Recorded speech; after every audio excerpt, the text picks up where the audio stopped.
Social science का इतना बड़ा सिलेबस देखकर अक्सर मन में एक घबराहट सी होती है।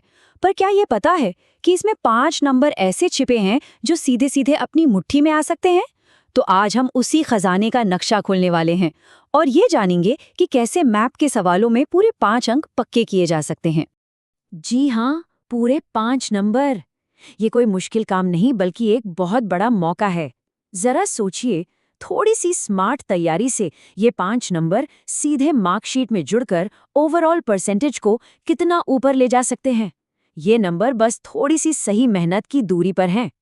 तो सवाल यही है कि इन्हें पूरे कॉन्फिडेंस के साथ हासिल करें तो करें कैसे? यही तो वो पहेली है जिसे हमें मिलकर सुलझाना है। और आज वो मास्टर की हाथ लगने वाली है जिससे इन 5 नंबरों का ताला खोला जा सकता है।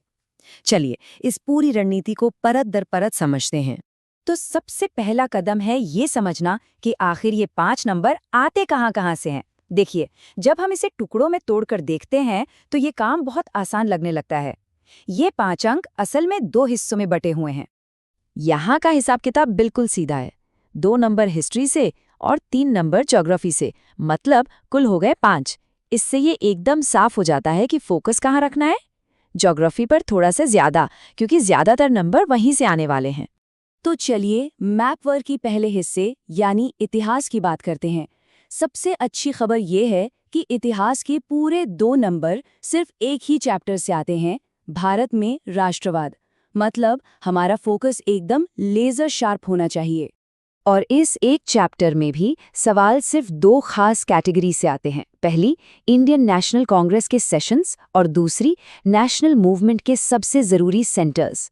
सवाल इन्हीं दोनों में से किसी एक पर आएगा, ये लगभग तय मानिए। अगर कांग्रेस सेशंस की बात करें तो इन 3 ऐतिहासिक बैठकों को दिमाग में बैठा लेना है। कलकत्ता सितंबर 1920, नागपुर दिसंबर 1920 और मद्रास 1927। ये 3 जगहें इतिहास के 2 नंबरों की चाबी हो सकती हैं। अब चलते हैं उन जगहों पर जहां आज़ादी की लड़ाई की आग सबसे तेज जली थी। चंपारण से लेकर दांडी तक ये सिर्फ नक्शे पर निशान नहीं है, बल्कि ये अपने आप में पूरी कहानियां हैं। नील सत्याग्रह, किसान आंदोलन, जलियांवाला बाग और नमक मार्च, इन सभी ऐतिहासिक सेंटर्स को याद रखना एग्जाम के लिए सबसे जरूरी है। चलिए अब ज्योग्राफी की तरफ बढ़ते हैं, जो कि 3 नंबरों का असली जैकपॉट है। सही में ये वो सेक्शन है जो किसी को भी दूसरों से आगे निकाल सकता है। तो देखते हैं कि ज्योग्राफी के नक्शे में कौन से खजाने छिपे हैं। ज्योग्राफी को समझने का सबसे अच्छा तरीका है उसे थीम के हिसाब से देखना। तो हमारी पहली थीम है मिनरल्स और रिसोर्सेज। सोचिए, देश की इंडस्ट्रियल ताकत आती कहाँ से है? मयूरभंज के आयरन ओर से, रानीगंज के कोयले से और मुंबई हाई के तेल से। ये जगह देश की इकोनॉमी की रीढ़ की हड्डी हैं। हमारी अगली थीम है पावर और इंडस्ट्री। भिलाई का स्टील प्लांट हो या तारापुर का न्यूक्लियर पावर प्लांट, ये जगह भारत की तरक्की की निशानी है। इन पर खास ध्यान देना होगा क्योंकि एग्जाम में इनके आने की संभावना बहुत ज्यादा होती है। और ज्योग्राफी की आखिरी और सबसे जरूरी थीम है इकोनॉमी की लाइफलाइंस, यानी देश के मेजर सी पोर्ट्स।